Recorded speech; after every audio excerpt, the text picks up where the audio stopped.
भारत के अंदर हिंदू मुस्लिम की जो नैरेटिव चलाया जा रहा है, मंदिर और मस्जिद की लड़ाई किया जा रहा है, बुलडोजर बाबा बुलडोजर चला रहे हैं, लोगों को जो है कहीं न कहीं रेप, भ्रष्टाचार और आतंक को डरा करके करवा करके 123 बाबा और बहुत सारे नेता और बहुत सारे मुल्ला और बहुत सारे मौलवी, ये सब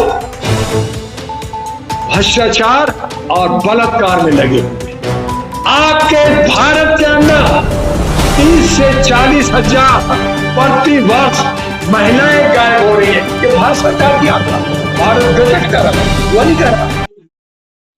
डॉक्टर द्वारी क्या कहना चाहेंगे? ट्विटर पे सुबह से लेके और काम होने को है और गृह युद्ध करके ट्रेंड चल रहा है, क्या है गृह युद्ध और भारत में गृह युद्ध की क्या मतलब संभावना लग रही है? तो मैं अभिनंदन करता हूं, आपने बहुत ही अच्छा विषय चुना है। आज जो हालात भारत की है, कमोबेश हमारे जो पड़ोसी देश हैं, सबसे पहले श्रीलंका के अंदर विद्रोह हुआ, जनता सड़कों पे आई, वहां के राष्ट्रपति को जो है बेघर होना पड़ा। फिर पाकिस्तान के अंदर कमोबेश यही लड़ाई हुआ, वहां के बड़े बड़े लीडरों को जेल जाना पड़ा और अभी भी वहां पे अराजकता फैली हुई है। हमारे पड़ोसी देश बांग्लादेश के अंदर मात्र 35,000 लोग सड़कों पे आते हैं, आरक्षण की मांग करते हैं, अपनी आवाज उठाते हैं। उसके पीछे कौन सी शक्ति, चाइना है या पाकिस्तान है, ये अलग बात है, लेकिन आंदोलन हुआ, जनाक्रोश हुआ और शेख हसीना को अपना देश छोड़ना पड़ा। भारत के अंदर जो नफरत की राजनीति चल रही है, भारत के अंदर जो मुसलमान को अगर पाकिस्तान और बांग्लादेश देखें, भारत के अंदर हिंदू मुस्लिम की जो नैरेटिव चलाया जा रहा है, मंदिर और मस्जिद की लड़ाई किया जा रहा है, बुलडोजर बाबा बुलडोजर चला रहे हैं, लोगों को जो है कहीं न कहीं रेप, भ्रष्टाचार और आतंक को डरा करके करवा करके भारत के अंदर मुसलमान 38 करोड़ की आबादी है। अलग अलग राज्यों में कहीं 17%, कहीं 18%, कहीं 20 और 21% की आबादी है। अगर वो ज्वालामुखी की तरह जिस तरह से अंदर से दबे हैं वो फट गया तो फिर गृह युद्ध तो होगा, लोग खून खराबा होगा, बड़े बड़े नेता भागते हुए नजर आएंगे। आज जो बलात्कार की आवाज उठ रही है उसमें आप देखिए, राम रहीम, आशा राम, चिमन्या, वो राम, ये राम, वो दास फलाहारी, वो इच्छाधारी और कई बाबा, 123 बाबा और बहुत सारे नेता और बहुत सारे मुल्ला और बहुत सारे मौलवी, ये सब भ्रष्टाचार और बलात्कार में लगे हुए। आपके भारत के अंदर 30 से 40 हजार प्रति वर्ष महिलाएं गायब हो रही है। ये भारत सरकार की आंकड़ा, भारत गजट कर रहा है, वो नहीं कर रहा है। तो ऐसी हालत में वो औरतों का क्या हो रहा है? तो ऐसी सूरत में जो गर्मी, जो जनाक्रोश, जो अंदर से जनाक्रोश, जो विद्रोह है, जो बदलाव का जब फटेगा तो वो रूप क्या लेगा? वो आपस में हिंदू मुस्लिम लड़ेंगे, ऊपर से और कौन समुदाय लड़ेंगे, धर्म कर्म लड़ेंगे और तब उसी को कहते हैं गृह युद्ध। घर के अंदर भाई भाई लड़ेंगे और भाई भाई एक दूसरे को मारेंगे, ये नेता फुर हो जाएंगे। तो फिर चूंकि सच कहने वाले के मुंह पे टेप लगा दिया जाता है।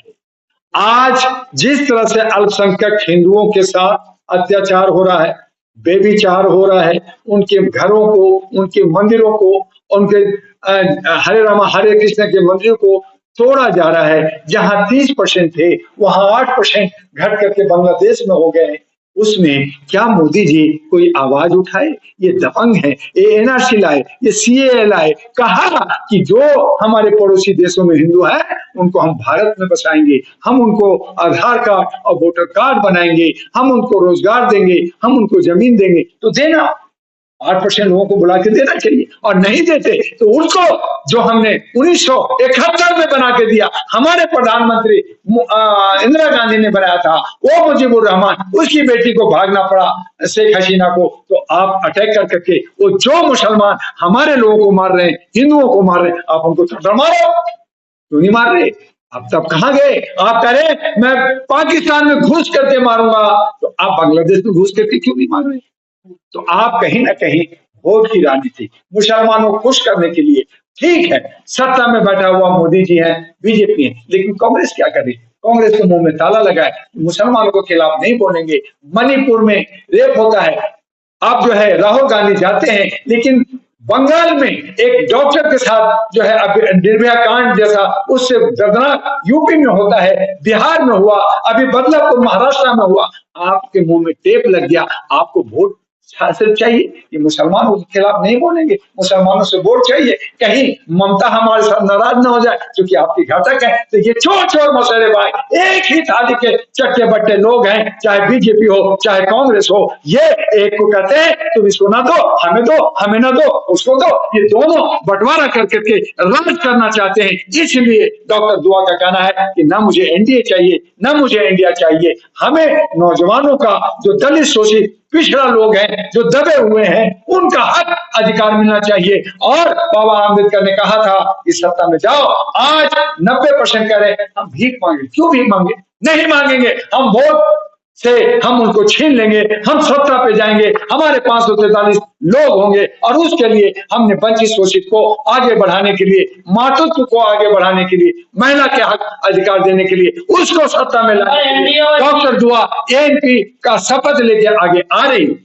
एनडीए और इंडिया को छोड़ के तो विकल्प क्या है? यही तो मजबूरी है, यही तो मजबूरी है कि 5,500 रजिस्टर्ड पार्टियां हैं, 42 लाख हमारे भारत के अंदर संस्थाएं, और संस्थाएं बन रही है और पार्टियां बन रही है। क्यों? क्योंकि आप बटे रहिए, और चतुर चलाक जो लोमड़ी है वो सत्ता को काबिज करके रहेगा, आपको बेरोजगार रखेगा, आपको सत्ता से दूर रखेगा, आपको अशिक्षित रखेगा। शिक्षा मांगोगे तो कहेगा पकौड़ा बेचो, आप अगर रोजगार मांगोगे तो पकौड़ा बेचो, आप अगर आप जो है स्वस्थ रहना चाहोगे तो आप जनरल वार्ड में सरकारी हॉस्पिटल में जाओ, जहां मक्खियां भनभनाएं होगी, जहां गंदगी होगी, जहां पे आपको एक्सपायर दवाइयां दी जाएगी, इंजेक्शन दी जाएगी, मर जाओ। ऐसे तो ऐसे मारने की नीति, आपको अशिक्षित रखने की नीति, आपको बेरोजगार रखने की नीति, ये सरकार सत्ता में जो भी, चाहे वो बीजेपी हो या कांग्रेस हो, इंडिया हो या इंडिया हो, ये है। आपने विकल्प की बात कर रहे हैं, विकल्प अब बन गया है। एएनपी, अहरा national party, all India human rights national party आ रही है, एक नया विकल्प लेके, एक नया चिट्ठी लेके, एक इन्वेलप लेकर के आ रही है, और वो दलित शोषित और तमाम जो वंचित लोग हैं उनको आगे बढ़ाएगी। 65 करोड़ हमारे युवा युवती हैं, उसमें डॉक्टर, इंजीनियर और वकील, जज, सब तरह के लोग हैं, बहुत बुद्धिजीवी हैं, वो लोग आएंगे, हम इलेक्शन कमीशन को बदलेंगे। वहां पे जो पद्म भूषण अवार्ड, बड़े बड़े बुद्धिजीवी लोग हैं जिनको राष्ट्रपति में अवार्ड मिलता है, घर में सजा देते हैं कि मैं बहुत बड़ा वीआईपी, बहुत बुद्धिजीवी हूं, उनको समेट करके और कहेंगे कि हम सरकारी लोग नहीं चाहिए, हमें जो है सामाजिक लोग जो है इलेक्शन कमीशन को संभालेगा। वहां पे नोटा नहीं बल्कि रिकॉल सिस्टम होगा, वहां पे पॉलिटिकल अमेंडमेंट एक्ट में परिवर्तन, आमूलचूल परिवर्तन करने की जरूरत है। आज विधायिका में, न्यायपालिका में, कार्यपालिका में और सिक्योरिटी में और मीडिया में जो वर्चस्व बना रखा है 2-3%, उनको तोड़ना होगा, उनकी जान को तोड़ना होगा, और एक नया बाढ़ लाना पड़ेगा, एक भूकंप लाना पड़ेगा, एक ज्वालामुखी पैदा करना पड़ेगा, तब आपका हक अधिकार मिल सकता है। और इसके लिए डॉक्टर दुआ दृढ़ संकल्प है।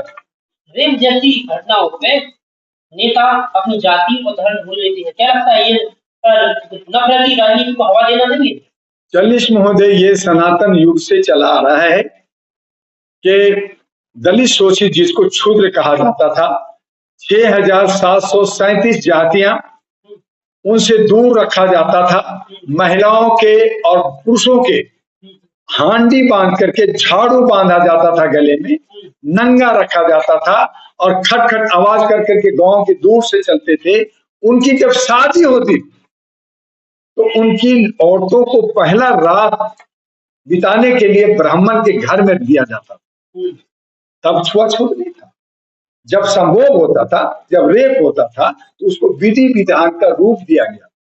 तब उनके एक पहला बच्चा होता था तो हिस्ट पुष्ट होता था, क्योंकि हर धर्म का आडम्बन दिया गया था, धर्म का नाम दिया गया कि ये रेप नहीं है, ये एक सगुन है, एक व्यवस्था है जो पहला रात जो है संभोग या हनीमून जो है वो ब्राह्मण करेगा। ये सनातन युग का था, उसी को वर्ण कहते हैं। उस वक्त जब बच्चे पैदा लेते थे तो गंगा में पहला बच्चा चूंकि हिस्ट पुष्ट होता था, वो लड़ेगा भिड़ेगा, दिमाग होगा, इसलिए उसको गंगा में बहा दिया जाता था। तो इस तरह से तोड़ा गया, मोड़ोड़ा गया, उसके एजुकेशन से दूर रखा गया, उसको स्वास्थ्य में बीमार रखा गया, उसको गांव से दूर रखा गया, उनको शिक्षा से दूर रखा गया। तो ये सारी जो परिपाटी लगातार चली, लेकिन अब धीरे धीरे जब देश आजाद हुआ, जब अंबेडकर ने संविधान आया और संविधान के अंदर समानता का अधिकार दिया गया, पढ़ने का अधिकार दिया गया, तो वही छूत धीरे धीरे पढ़ करके आईएएस आईपीएस बनने लगे, डॉक्टर इंजीनियर बनने लगे, वकील और जर्नलिस्ट बनने लगे। तो इनको खटकने लगा, तब वहां पे इन्होंने चाल चला कि इनको हटाना है, हमें हिंदू राष्ट्र बनाना है। वही फिर फारसी का शब्द जो 1815 में आया कि हिंदू शब्द जो है वो मानसिक गुलाम को कहते हैं, उनको डरपोक को कहते हैं, ये डरपोक को फिर बना दो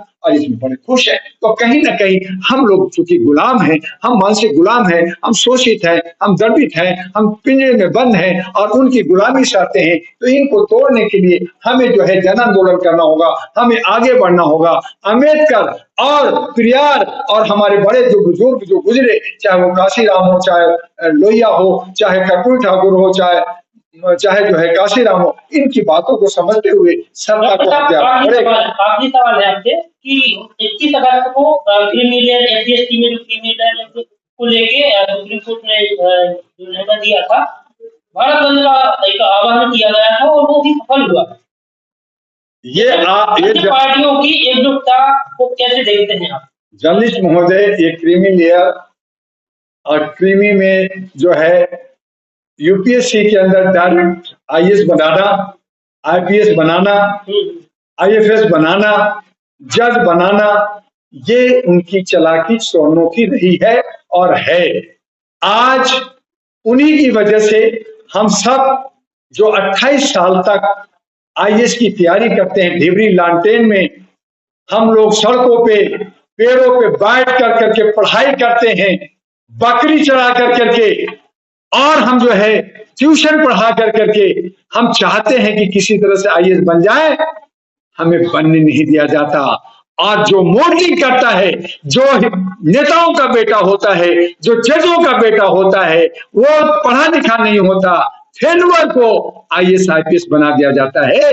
ये सब व्यवस्था आज से नहीं सदियों से चल रहा है और यही वजह है कि आज न्यायपालिका में कोई नीचे से ऊपर नहीं जा रहा है। अगर एक आध किसी को ऊपर बढ़ा दिया तो इसको ढोना पीटा जाता है। 21 अगस्त भारत बंद के आंदोलन में जो अन्य पार्टियों ने एकजुटता दिखाई, जिसमें पिछले बार की पार्टियां थी, आंदोलन दलितों का था, 21 तो क्या लगता है कि नफरत की राजनीति को किनारे लगाने? जर्नलिस्ट महोदय, 21 अगस्त की भारत बंद का आंदोलन कहीं सफल हुआ, कहीं विफल हुआ और इसमें भी कई गुट बने, कई विरोध वाले हैं, कई लोग अपने झंडा को चमकाने की कोशिश की।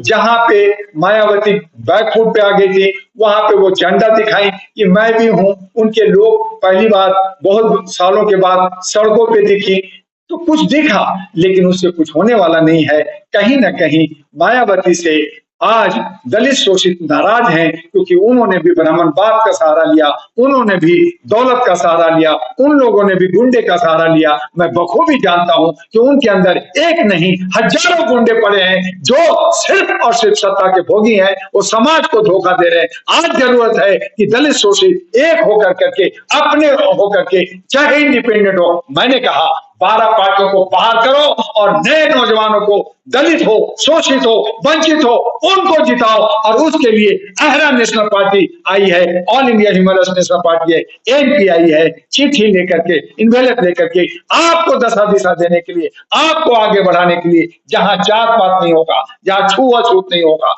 जहां ऊंच नीच नहीं होगा, बस होगा। तो आप अगर कमजोर हैं तो आपको सहारा मिलना चाहिए। आज रामविलास पासवान के, चिराग पासवान को अड़चन किस बात का? आज जीतनराम मांझी को आरक्षण किस बात का, मीरा कुमार को किस बात का, रामदास अठावले को किस बात का, आपको जो है अंबेडकर जो वो एक महाराष्ट्र का जो लीडर है उनको किस बात का, ऐसे ऐसे बड़े बड़े लोग पड़े हैं जो करोड़पति बन गए हैं, उनको हटाओ और गरीब जो नीचे से बैठे हैं उनको आगे लाओ। लेकिन ये आगे आने नहीं देते, यही राजनीति करते हैं, मैं ही नेटर हूं, मैं ही सब कुछ हूं, यही खाएंगे। तो जो ब्राह्मण ने किया, जो क्रिमिनल ने किया वो तुम कर रहे हो, तो जो वो 2% कर रहे हैं तुम जो 2% कर रहे हो, तो 2 4 हो गए, 4 और जोड़ लिए, वो 10%, 90% बढ़ रहे और मरते रहेंगे। तभी कहा ढोल गंवार कहा गया कि गंवार ये लोग हैं, ये ढोलक पीटते रहेंगे, मोहल्ले में कुत्ते की तरह भौंकते रहेंगे और हमारा हक अधिकार नहीं मिलेगा। और तब तक नहीं मिलेगा जब तक हम तमाम पार्टियों को खत्म कर दें, तमाम संस्थाओं को खत्म कर दें और एक बना करके हम जो है स्वर्णों का जो इनसे हमें सामना करना है, जिनने मनोवाद फैला रखा है, उनको हम सामना करने के लिए एक बनाना पड़ेगा, लड़ना पड़ेगा। तभी आप आगे बढ़ेंगे, तभी आपका हक अधिकार, आपकी आर्थिक आजादी, आपको सामाजिक भागीदारी, आपकी जातीय जनगणना सब कुछ मिलेगा और वो मिलेगा एनपी आहरा पे।